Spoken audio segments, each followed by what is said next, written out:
Hello again. Walter Rauschenbusch, Christianity and the Social Crisis, page 271. Rauschenbusch has been addressing this subject of the rapacity of the rich.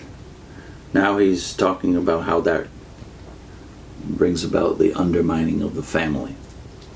We have purposely left to the last what properly comes first in any consideration of social life. The family is the structural cell of the social organism. In it lives the power of propagation and renewal of life. It is the foundation of morality, the chief educational institution, and the source of nearly all the real contentment among men. To create a maximum number of happy families might well be considered the end of all statesmanship. As President Roosevelt, that is Teddy Roosevelt, this is 1907, recently said, all other questions sink into insignificance when the stability of the family is at stake. The most significant part of that utterance was that such a thing had to be uttered at all.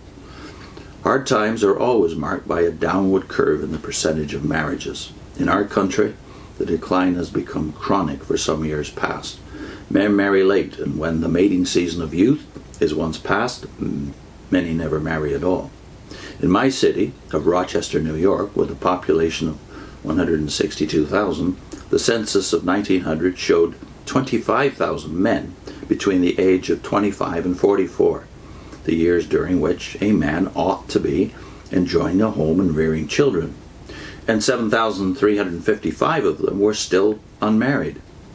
There were 28,000 plus women of the same years, relatively further along in marriageable age than the men, and 8,109 of them were still unmarried. Now, the attraction between men and women is just as fundamental a fact in social life as the attraction of the earth is in physics, and the only way in which that tremendous force of desire can be prevented from wrecking lives is to make it build lives by home contentment. The existence of a large class of involuntary celibates in society is a more threatening fact even than the increase of divorces. The slums are aggregations of single men and women. If the monastic celibates of the Middle Ages, who had the powerful incentive of religious enthusiasm and all the preventives of isolation and supervision, could not keep chaste, is it likely that the unmarried thousands in the freedom of modern life will maintain their own purity and respect the purity of others?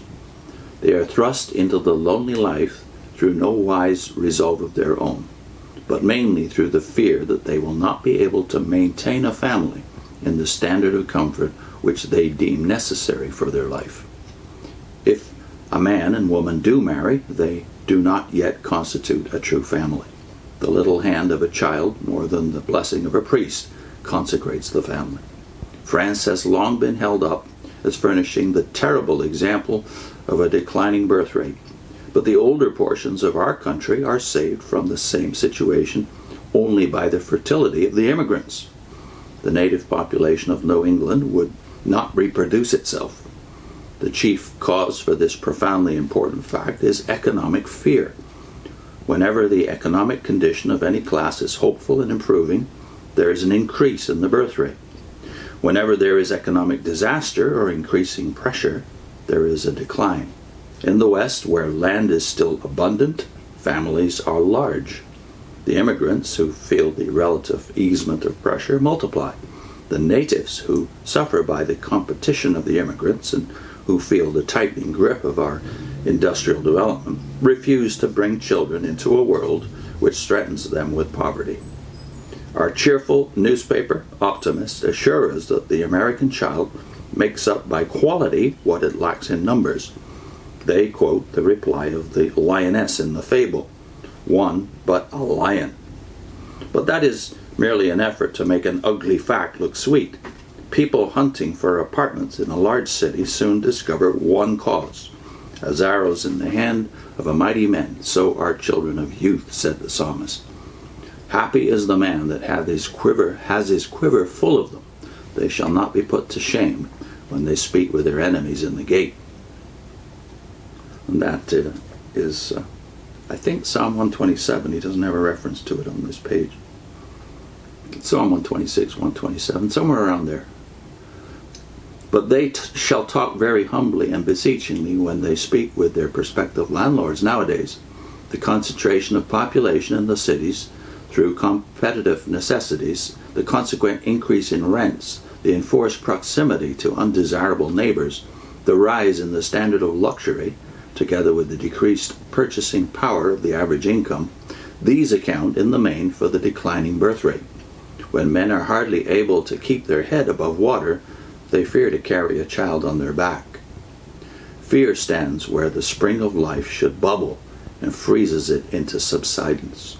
That situation raises the most serious questions in the most intimate morality of human life.